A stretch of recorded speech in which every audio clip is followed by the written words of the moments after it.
राजा रानी की प्रेम कहानी। बहुत समय पहले राजपुर नाम के राज्य में एक युवा बहादुर और दयालु राजा रहता था। राजा धर्मेंद्र। वह अपने लोगों से प्यार करता था, पर उसके मन में एक खालीपन था। उसे एक ऐसी रानी की तलाश थी जो सिर्फ सुंदर ही नहीं बल्कि दिल से भी सुंदर हो। एक दिन महल में उत्सव मनाया गया। पूरे राज्य से लोग आए। फूलों की महक और संगीत से वातावरण सुहावना बना हुआ था।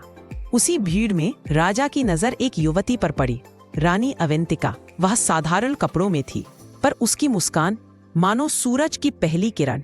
राजा पहली ही नजर में रुक गया। उसे महसूस हुआ, यही वह है जिसे मैं वर्षों से खोज रहा हूँ। राजा अवंतिका के पास गया और पूछा, आप कौन हैं? क्या आप हमारे राज्य में ही रहती हैं?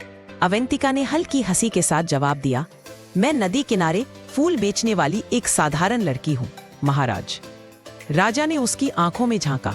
वहां कोई डर नहीं, कोई लोभ नहीं, बस सच्चाई थी। उस शाम उन्होंने साथ साथ महल के बगीचे में घूमते हुए बातें की। राजा ने पाया कि अवंतिका कितनी बुद्धिमान, दयालु और समझदार है। अवंतिका को लगा कि राजा का दिल उसके पद से नहीं बल्कि इंसानियत से बड़ा है। अगले कई दिनों तक राजा हर शाम नदी किनारे जाता, कभी फूल खरीदने के बहाने, कभी सिर्फ अवंतिका की मुस्कान देखने के लिए। धीरे धीरे दोनों के बीच दोस्ती का रिश्ता गहरा होता गया। राजा जीवन भर की चिंता भूल जाता और अवंतिका अपनी दुनिया का सबसे सुंदर पल उन्हीं के साथ महसूस करती। पर महल के कुछ मंत्रियों को यह बात पसंद नहीं थी कि राजा एक साधारण लड़की से प्रेम करे। एक दिन दरबार में कहा गया, महाराज, एक फूल बेचने वाली रानी बनने लायक नहीं। यह सुनकर अवंतिका दुखी हो गई। वह राजमहल से दूर चली गई और धीरे से एक पत्र छोड़ गई, राजा धर्मेंद्र, आपका कर्तव्य सबसे पहले आपके राज्य से है। मैं नहीं चाहती कि मेरे कारण आपको ताने सुनने पड़े, इसलिए मैं जा रही हूँ।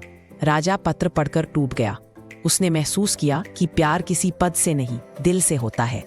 राजा घोड़े पर बैठकर पूरी रात उसे खोजता रहा। आखिरकार सुबह के समय वह उसे नदी किनारे मिली। अवंतिका ने आंसू रोकते हुए कहा, मैं आपके रास्ते में नहीं आना चाहती। राजा ने उसके हाथ पकड़कर कहा, तुम मेरे रास्ते में नहीं, मेरे रास्ते की रोशनी हो। मेरा राज्य खुश तभी रहेगा जब मेरा दिल खुश होगा, और मेरा दिल सिर्फ तुम हो। अवंतिका की आंखों में चमक आ गई। राजा ने उसके सामने घुटनों पर बैठकर कहा, क्या तुम मेरी रानी बनोगी?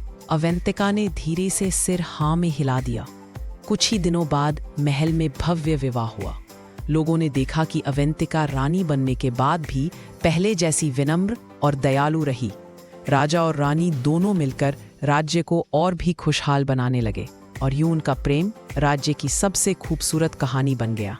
एक ऐसा राजा जिसने ताज नहीं बल्कि दिलों को जीता, और एक ऐसी रानी जिसने अपने प्रेम को सच्चाई और सम्मान की रोशनी से महकाया।